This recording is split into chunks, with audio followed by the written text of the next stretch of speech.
especially the capital markets and their role in the country as either a vehicle for savings or a vehicle for raising capital is never an issue or never addressed, always a side issue. So it's wonderful to start today and discuss this with all of you.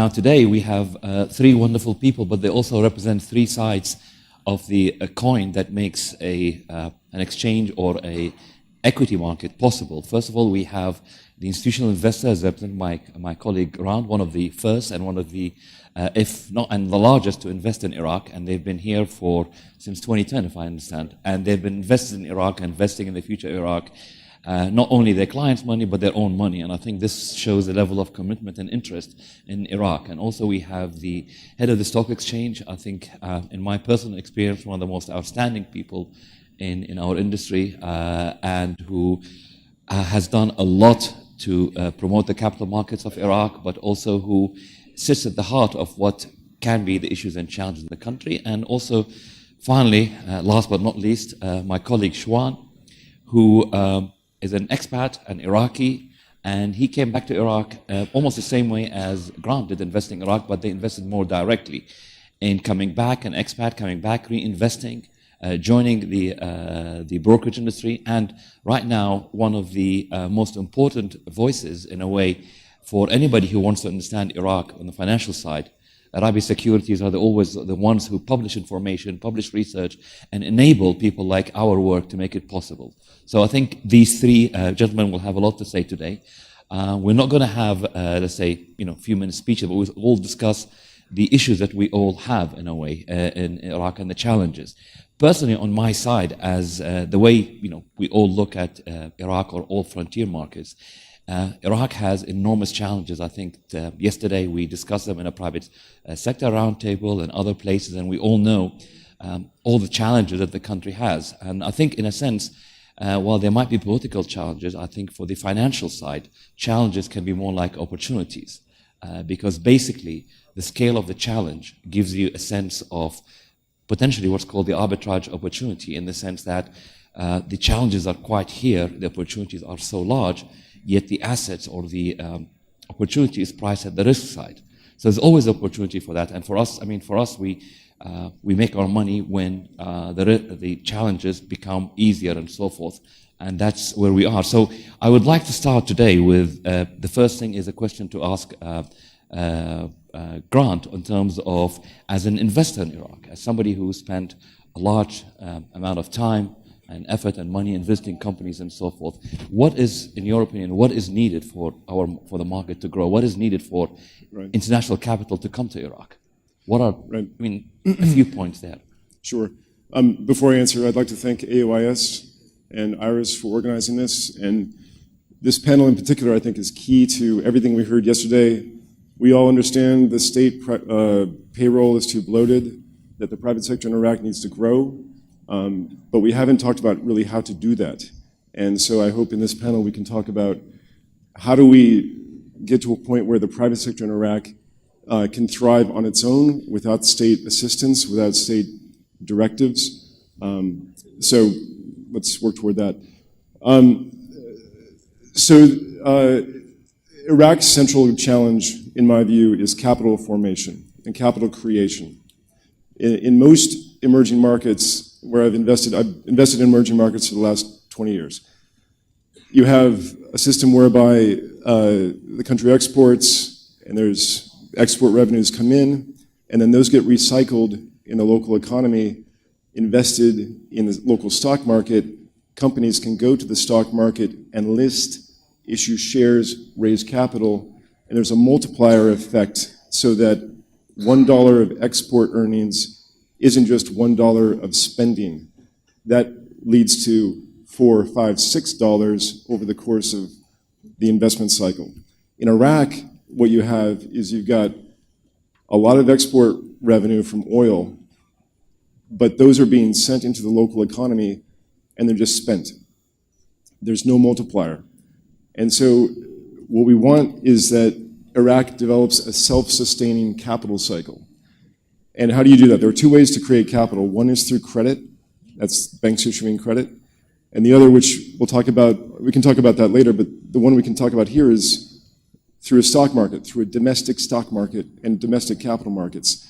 And I'm shocked that we're talking, you hear officials and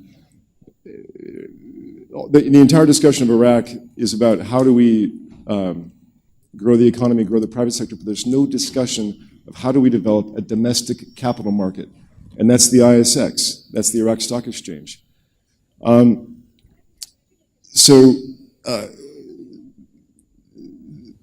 mean, this may not be a popular thing to say, but the answer, in my view, is not, and through domestic capital market, you bring in foreign investment, you create a capital cycle.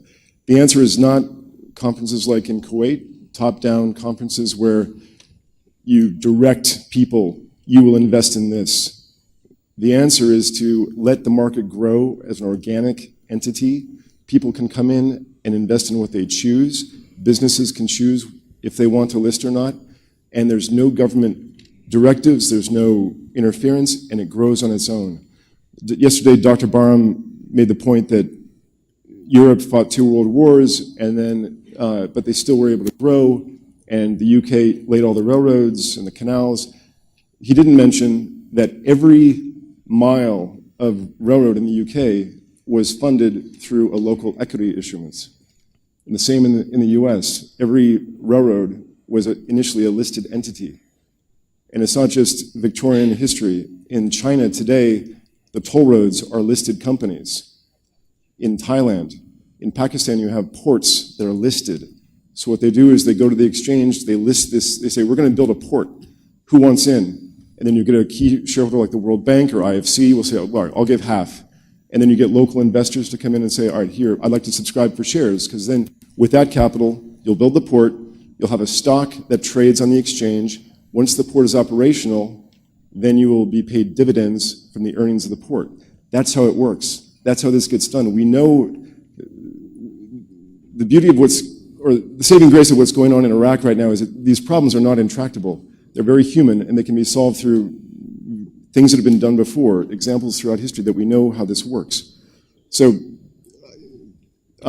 that's one side of it, but I think what you're mentioning is very crucial, because as you said, it's none of these projects started by fear. None of them started by a government decision. They've all started because the government role is more like the provider of guaranteed of contracts, the guarantee of exchange and security. The private sector takes over in the sense of if the project makes sense, it gets funding. The funding comes in from a international supporter like the IFC or from state organizations that support half the project. But if the viability of it comes from the project itself, and investors do make it possible, and an exchange becomes a vehicle whereby people can either exit their investments or enter a new investment. So absolutely, I think the issues you raised and go, yeah. Well, and this has been done. Before I did Iraq, I was involved in the Russian market, in the post-Soviet Russian market. And there wasn't a Russian stock market in 1993. And there is today. And it went from 0 to, as of this morning, the market cap of Russia is $611 billion. And that's capital creation that's there. And those companies can go to the exchange and raise money as they want. New companies can come to the exchange. And there's now an ecosystem in Russia that works. And so I think Iraq really needs to focus on supporting the ISX. Okay, now so we hear one side of the equation. Now we go to the dice, or the other side. This is Taha. You sit on the bit whereby one, you have the demands coming in from listed companies. Let's start again. You sit on the center of where half the disputes are, in a sense, or the challenges. On the one hand, you have the demand of the investors for X, Y, and Z. You have the companies, but also you have the challenges. I think one of the ones that everybody from the outside world has been asking for, and you've done a lot of work on, is the custody bank and the challenges you have for that. So your views on some of that, and also, what do you want to say on that? Thank you. It's my pleasure to be here. This is the first time that be in this university. And many of you, I didn't see it before, maybe few of you, sorry. We met in Baghdad or in conferences outside Iraq, which is I believe the stock exchange have many challenges, especially in Iraq. We are talking about many items in one area. The items we are talking about, not financial systems only, we are talking about banking system, economy system, everything regarding the stock exchange.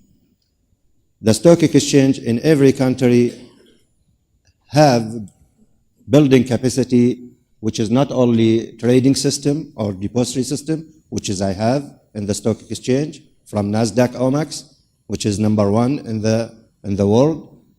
The regulation that we have, we made it those 10 years ago, is depending to the trading. But when we see the product that we have in the stock exchange, it's only shares for Iraqi companies. We have one item trading in the stock exchange, which is shares for Iraqi companies. Till now, we don't have many regulations that help us to encourage investors, to tracking investors, to come to invest in Iraq economy, in Iraq a product, in Iraq stock exchange, which is in the end of the day, we are talking about a small area that we are looking for a huge area that we want to do in Iraq economy. One of our challenges is the custody. We mentioned that, we discussed that yesterday. The custody is a services that global banks and Iraqi banks help each other to guarantee or to convince the foreigners or the Iraqis who is living outside Iraq to invest in the stock exchange. Let me give you the simple picture for the stock exchange. We have trading done by brokers, by traders, which is they are controlled or monitored by the stock exchange. And we have the depository, which is just like a bank. All the shares are deposited in the depository, and there is many function, many regulation, rules and regulation to protect the investors and the shareholders' rights in the depository. The custody, it's outside partner, which is monitoring and pledge all the shares that the investors ask them not to sell it, not to buy it, to buy another shares unless you get order by SWIFT from me or by other method. Till now, we don't have any custody working in Iraq, and maybe someone asked why we don't have custody. We have many good relationships with foreign banks, Citibanks, Standard Charters, JP Morgan, begun of them in the beginning was HSBC. Why we don't have custody? Are they don't trust Iraqi economy? Are they don't trust Iraq stock exchange? Or what is the matter? First of all, let me say that the Iraqi banks don't have expert with these services. Absolutely. So we didn't see any Iraqi bank have the courage or insist to have the services with Iraq stock exchange because they don't have knowledge.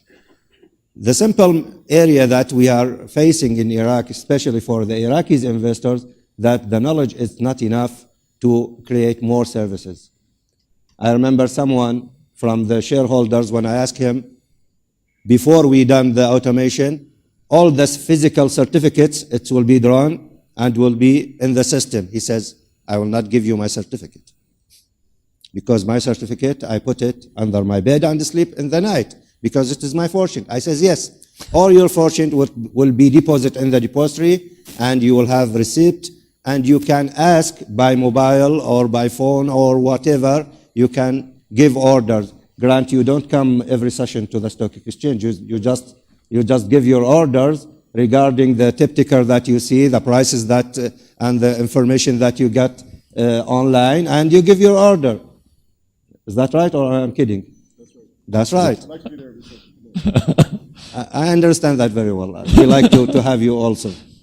But in the end of the day, We didn't see any courage from Iraqi's bank, which is the local banks. It must have local bank, have a relationship with the globals to save or to guarantee or to courage or to make convince that the foreigners, I can tell them in their mind that your shares or your securities, not only shares, are safe in the depository. No one can do anything with it. No one can make anything. We are controlled. We are watching. We are tracking everything, every single minute in the daily work. Such as, or in the end of the day now, the depository, the CSD now, it's working as a custody. In fact, we are now working as a custody because there's no third party. Yeah. I believe the global banks, it is very huge responsibility that they must convince that they must help Iraq Stock Exchange in that area. It is not big services. It's just like we said yesterday. It not will cost them many huge cost, but they are looking for other area in the Iraq economy, exporting oil. True. Oil and gas. You know, yesterday in the session, we didn't talk more than oil and gas and electricity. That's the only oil thing and that's gas always and discussed. electricity. Yeah. No one looked to the Iraqi economy as a whole picture. We are looking just for the oil. We are looking just for the gas. No one looked in the other areas. In fact, finance sector, banking sector are part of the economy, not only the oil.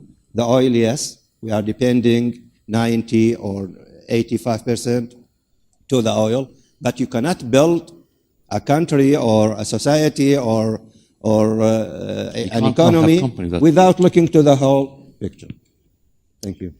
Well, thank you, Taha. I think it's a wonderful idea, and there's some points we'll come to it later. But when I, as an Iraqi, but when I set up the our fund, the first things when I started to learn about Iraq, you search and you find research on Iraq, and you find Rabee Securities, and I looked into the background of the company, and I that's one of my questions coming in. As an expat, as somebody who's had a successful career outside Iraq, Shwan, you came into Iraq as an investor, you gave up all that interest, you gave up as an investor, you bought a company on the stock exchange, you started writing research on them, and I think one of the crucial things that you made possible, I think, for foreign investors is your association with Ober Grayson, who enabled people to actually almost seamlessly enter into Iraq. It is easy, by the way, getting to Iraq, but you made it actually more seamless and easier. But what are the challenges? I mean, it's been what, 12, 15, 13 years since you first decided to make that wonderful decision. What are the challenges? What are the state officials? So let me talk about that decision because I was working for a very wise man before, and one day in a eureka moment, I went to him and said, I quit. And he said, why do you want to quit? I said, because I want to go back to my own country and do what I'm doing here because I think there is a lot of potential there. This was end of 2007. And he looked at me and he said, Shwan, a potential could remain a potential for a very long time, and you have a short life. That man was George Soros. And now I know why he took $5,000 and made it into $40 billion. So the decision, the jury's still out on that decision, whether it was the right decision to make or the wrong decision to make. But I felt that my country needs my services, in what I know how to do, which is capital formation, stock market, bringing investments in. And we spent the first 3 years in the firm, really just writing research and advertising Iraq abroad. I took probably 20 trips internationally from Singapore to South America to the US, talking to investors and encouraging my colleagues from my life before to come to Iraq. This, of course, was done without asking one dime from the government. This is completely private sector. Between the years of 2009 and 2014, we were able to bring into the country in excess of $700 million into the stock exchange. We listed 2 companies on the stock exchange. In 2013, we were actually in the region, Rabee Securities was #1 investment bank before Goldman Sachs. Nobody knows that. We don't advertise that. We don't come out and say we can do this, we can do that. But now we're reaching a point where we need to tell the government the importance of the stock exchange, the importance of capital markets. We need the government we don't need money. Okay? We just need them to do the regulation, to believe in us, right? There is absolutely zero belief in the private sector, whatever lip service is given to it. On my phone, I carry one quote, okay? And I'll read it now, which is very relevant. Some regard private enterprise as if it were a predatory tiger to be shot. Others look upon it as a cow they can milk. Only a handful see it for what it really is, the strong horse that pulls the whole cart. I didn't write this. It's Winston Churchill after World War II. Now, unfortunately, our government see the private sector as a tiger that needs to be milked or a cow that needs to be shot. So I could write books about the mistakes that were committed, and what needs to be done. I could actually advise other governments what not to do now, just by looking and criticizing my own government. It is really very, very basic. Very, very basic. We have to form businesses. These businesses, many ideas are a dime a dozen. You talk to anyone, he tells you, from the government or outside the government, we need to do this, we need to do that, we need to build this. And then you ask, okay, who's going to finance this? And there, everything stops. Yeah. Right? And I tell everyone, you cannot think of it as a body. You cannot have all the muscles, all the organs, everything without blood and think that this thing could move. We are the blood of the society, and we are completely ignored. There's another problem we have, and I challenge this to the government. I haven't met anybody in the bureaucracy or in the executive branch that actually started a business under his own name without having a backing of a party, a political party, or a wasta, and made it a very, very successful business. Right? So, let's put it aside, okay, all this nice talk. There are low-hanging fruits. Please listen to us. I'm very thankful for AUIS for pushing this session to the second day in the beginning, because usually when we discuss finance was the last session before everybody has left, and basically we're just talking to ourselves, and there's absolutely no one from the government listening to us. And to be very frank, I don't care about what you say about politics. This is the most important part of Iraq. If we're going to start moving Iraq forward, it's going to start here, not there. Go ahead, Grant. If I can mention, so what's the scale that we're talking about? So in the last 10 years, Saudi Arabia has issued 39 billion of new equity, new stock on their exchange. And that's companies that went to the Tadawal, listed, local investors, foreign investors, whatever. That's 39 billion of new capital created and inbound investment into Saudi Arabia the last 10 years. South Africa, 36 billion, Nigeria, 11 billion, right? And the beauty of that is it's all without, the government needs to do nothing. That just happens. Once you get the system in place, like I said, it's an organic animal and it just does what it wants to do. If there's investor appetite, they will come. And in my experience, having done this now since 2010, the companies that we own in Iraq are run by the best management teams I've ever met. And they've learned how to make money in the most challenging operating environment you can imagine, and not just make money, but exceed on a global scale. One of our investments is a company called Baghdad Soft Drinks, which is the Pepsi franchise for central and southern Iraq, and they're they're growing earnings and sales 20% a year consistently. Even ISIS, you wouldn't know it happened. The oil price crash, you wouldn't know it happened. It's just like a step change. And their margins are the best in the world among any bottler, right? And so this is an Iraqi company that trades at a third or a quarter of the valuation it would command if it were listed anywhere but Baghdad. Yes. But if you bring in the foreign investors, if you bring in a custodian that foreign investors can trust to hold their shares, they will come every week. I get a call, I tell you this all the time. Every week, I get a call from a fund outside Iraq saying how it looks so amazing. How do I get involved? And then when they get to the custody question, the conversation stops. So you want millions of dollars to come in short order? That's how you do it. We get calls practically on a daily basis from international funds, including my alma mater. I used to work for a company called Templeton, which actually manages now close to $1 trillion globally. $1 trillion globally. Right? And I used to be responsible for the Middle East investments. I talk to my colleagues now, and they say, Shwan, we have money. We have. The little guy, 24-year-old, has $3 billion under him to invest in markets like Iraq.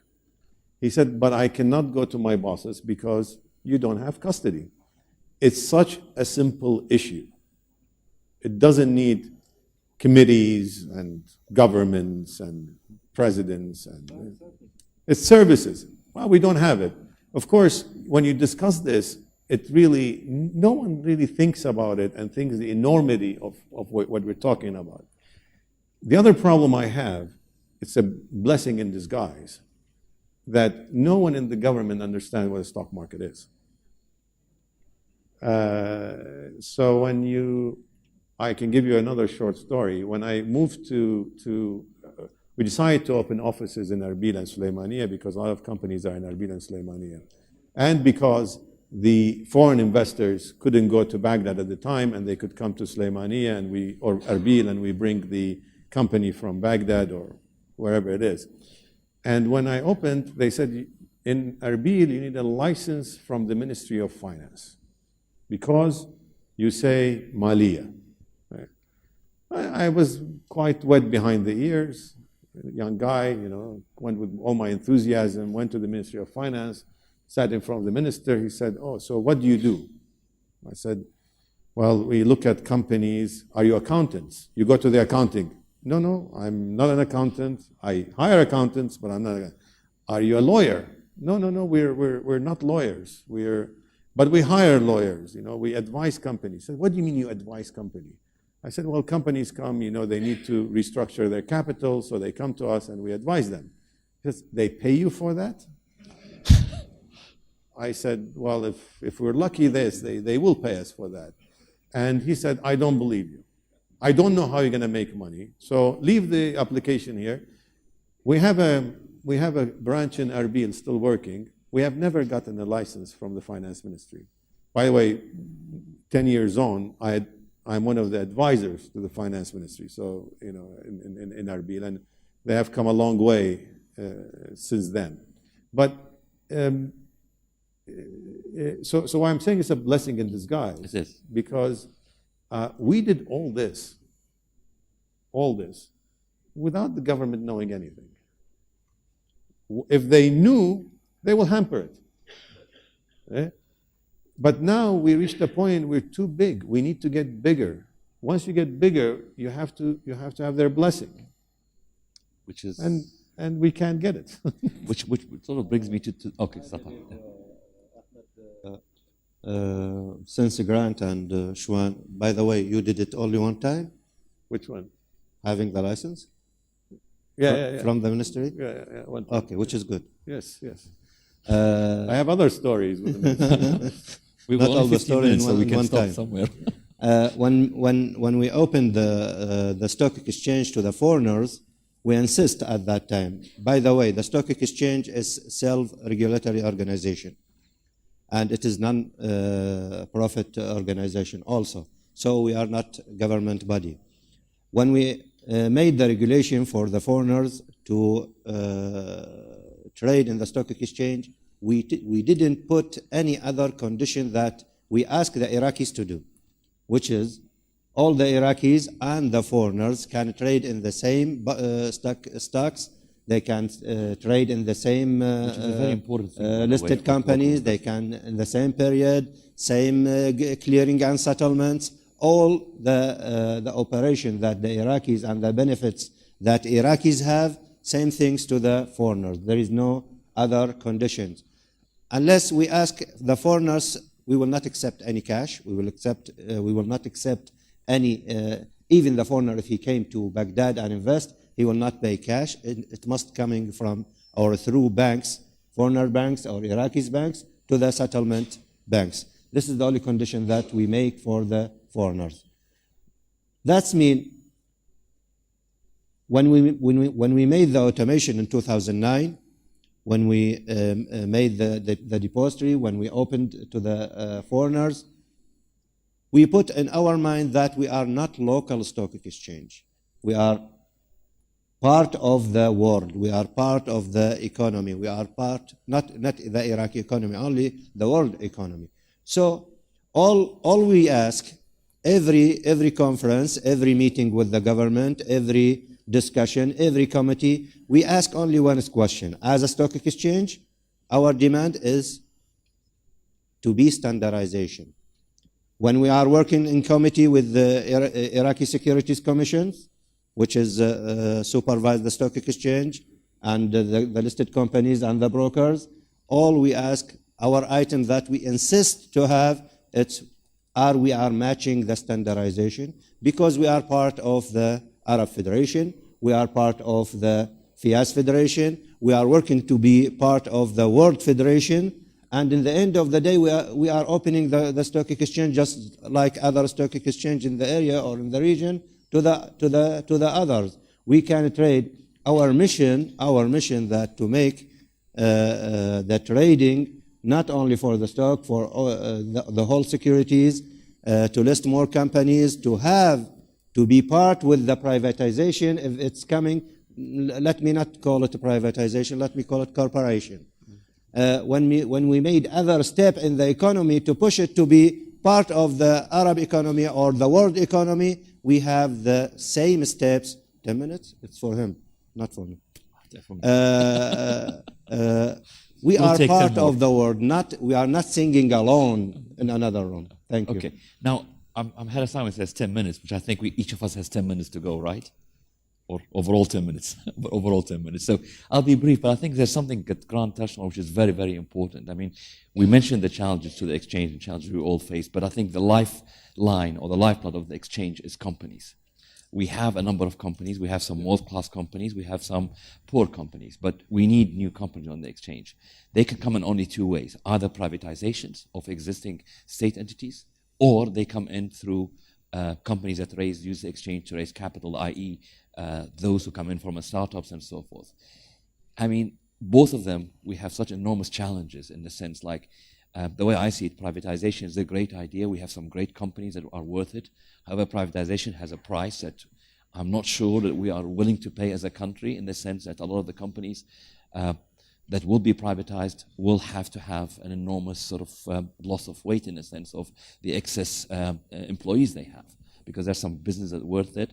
And the young companies have the initial startup. So if we can, within 10 minutes, I mean, starting with you, Grant, and then Taha. No, you're exactly right. Iraq is blessed with an enormous number of private, family-owned and state-owned, or private family-owned businesses, and then state-owned businesses that would be very attractive to investors. So one example is Trade Bank of Iraq, TBI. Every emerging market has a parastatal bank on its exchange that is typically the darling of the exchange. In Russia, it's Sberbank, which is still controlled by the government, but it's listed on the exchange so investors can buy and sell it. And what Iraq could do, or think about doing, is take Trade Bank of Iraq as the most dynamic state bank and the healthiest state bank, just list 10% of it. So you'll overwhelmingly control it. 10% of it, give Iraqi citizens preference to buy 5% of that allocation, or half the allocation, and open the rest to foreigners. If you do that, I guarantee you, if Trade Bank of Iraq shows up on the screens of any institutional money manager in London, New York, they will want to be a part of that. To be owning a state bank in an oil-based economy the size of Iraq at the start of the oil production cycle, that's something you want to own. So that's a state side. We're not going to privatize the oil and gas. That would never be done. That's Iraq's patrimony. But the banks are fertile ground for privatization, and then the family businesses. Yes. We all know Iraq has a wealth of family businesses that are very well managed. That could also be privatized. We get requests all the time. I mean, I got one this morning. I got one request this morning from private companies that want to list. But of course, you know, we can do it. We have the investors, we have the local investors, we have the international investors, but we need to have these few building blocks to actually be successful in it. Iraq today has, by all counts, between $30 and $60 billion under the mattress. This is money wasted. This is money that's not working. This is money that will really solve many, many problems if it goes into the system. We have a pension fund today in Iraq that has excess of $10 billion, I think. This is a bankrupt pension fund because if you do the actuarial studies on it, it will be bankrupt in years to come, but it will be a problem of the next government, the next generation. So it's not going to be the problem of this government. So nobody looks at it. And when you go tell them, you are not making money, why don't you put some money in the stock market? It is your companies, it is your banks. Stock market is gambling. We're not, we have to have safe investments. So that mentality really has to change. But as I said in the beginning of my discussion, we are the horse that pulls the whole cart. So we are pulling, and I think I'm beginning to see some light at the end of the tunnel. Many times I see this light and it's a train approaching. But this time I'm hoping that it is. It's not. Okay. Taha, do you want to say something, or shall I open the floor for 5 minutes of questions? I don't have something to add it, but the process of every stock exchange, we know the steps from the beginning to the end. Development, it's not happen only in the stock exchange, it must be happen before in the economy itself. Absolutely. So we heard that grant asking to have privatize the 10%, putting 5 and 5. In the end of the day, there is many sectors have to be done. But I am asking the government not to do it under the companies law. Go to the capital market law, which is do it IPO. Because at the end of the day, all of our problems as foreign investors, brokers, Iraqis are going to done by the standardization, which is we are not going to discover the wheel. I mentioned that yesterday. The wheel already exists. Yes. We are going to use it only. Thank you. Well, I think we have under 5 minutes, 3 minutes. 4, and we're going to I'll bid her 5, so you can have 5 minutes. Anybody would like a question to ask? Oh, go ahead. Yes. Yeah. One of the sponsors. Thank you very much. I am part of the company who's sponsoring this event, but I'm a retail trader, and I'm really interested in the subject. Shwan have raised some very nice points. However, all the panel here needs to, like Shwan said, that there is not the right education for people to invest.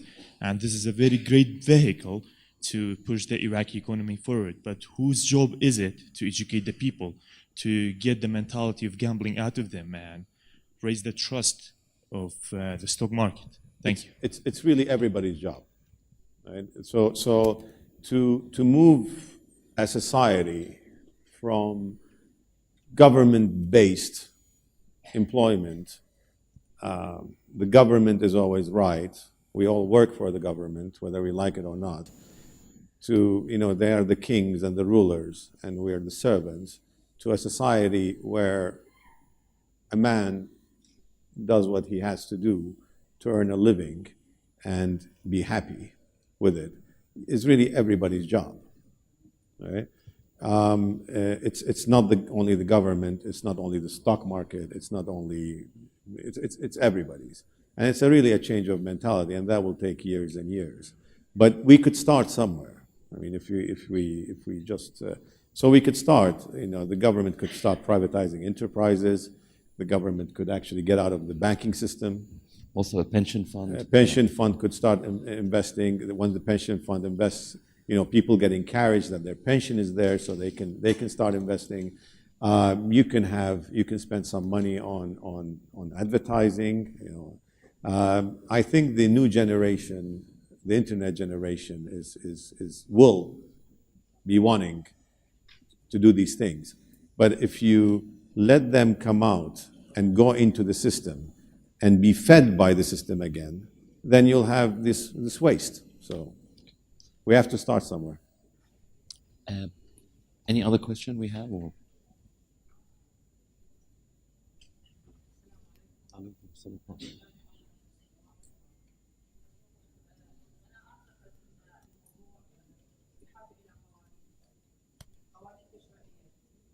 بحاجة إلى تشريع قوانين في مجلس النواب وكذلك من الحكومة. المشكلة في العراق هي كيفية إدارة الأموال. العراق غني وليس فقير. نحن لدينا اليوم بطالة وبطالة كبيرة، وهذا مشخص. وميزانية العراق هي أغلبها هي عفوا اسمحي لي، ماكو وقت السؤال يعني عفوا فقط أنا يعني الأخوان قوانين يعني ذكروا الأخوان مشكلة البورصة والاستثمار.